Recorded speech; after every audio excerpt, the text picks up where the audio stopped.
నా పేరు పూనెం సాయి, జీఎస్పీ రాష్ట్ర కార్యదర్శి. ఆదివాసీల కోసం పోరాటం చేయటం జరుగుతుంది. ఏజెన్సీ ప్రాంతంలో ఇందిరమ్మ కమిటీలను రద్దు చేసి కొమురం భీం కమిటీలు నియమించాలని ఆదివాసీ సంఘాలు డిమాండ్ చేస్తున్నాయి.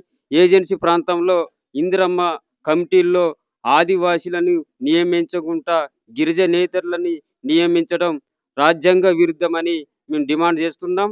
ఏజెన్సీ ప్రాంతంలో ఆదివాసీ చట్టాలకు విరుద్ధంగా ఈ కాంగ్రెస్ ప్రభుత్వం ఆదివాసీలపై దాడులు చేయడమే ఈ ప్రభుత్వ లక్ష్యం. ప్రజాపాలనలో ప్రజల సమస్యలపై గ్రామ సభలు వెళ్తే పోలీసులతోని ఆదివాసీల్ని ప్రజల్ని భయభ్రాంతులు గురి చేయటమే.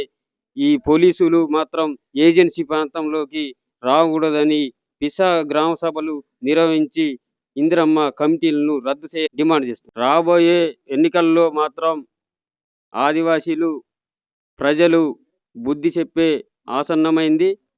ఎందుకంటే ఈ గ్రామ సభల్లో పేరుతోని ఓటు బ్యాంకు రాజకీయం కోసమే ఈ కాంగ్రెస్ ప్రభుత్వం కంకణం కట్టుకుందని మేము వచ్చే ఎన్నికల్లో మాత్రం కాంగ్రెస్ పార్టీని ఏజెన్సీ ప్రాంతంలోకి రాకుండా అడ్డుపడతాం.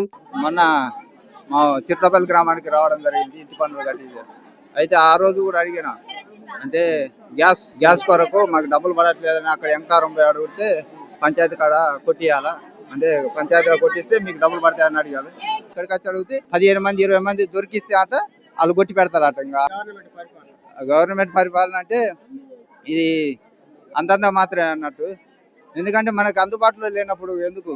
ఇప్పుడు రేషన్ కార్డు అవసరం వస్తుంది, పిల్లలు పెద్దోళ్ళు అవుతారు, వాళ్ళకి రాబోయే రోజుల్లో రేషన్ కార్డుతో చాలా సంబంధాలు ఉంటాయి. ఇప్పుడున్న ప్రభుత్వం వాళ్ళ పరిస్థితి కారణాలు చూశానో ఏమో నాకైతే తెలియదు. కాకపోతే కక్షాపూర్వకంగా నా పేరు తొలగించారనేది అయితే నేను కుండబద్దలైనట్టు చెప్పగలను. ఎందుకంటే నా ఇంటి వెనుక వరకు ఒక పేర్లు నమోదు చేయడం జరిగింది. నేను వచ్చేసరికి నా పేరు రాలేదు. అప్పుడు అడిగినా ఇప్పుడు అడుగుతాను. అంటే మనకు సామాన్యులకి గుర్తింపు లేదా? మేమేమడుగుతాం? సంక్షేమ పథకాన్ని అడుగుతానమా? మాకు అంటూ ఒక గవర్నమెంట్ ఒక గుర్తింపు కావాలనే ఉద్దేశంతో, రేషన్ కార్డు కావాలనే ఉద్దేశంతో మేము అర్హతల ప్రకారం అడుగుతాను.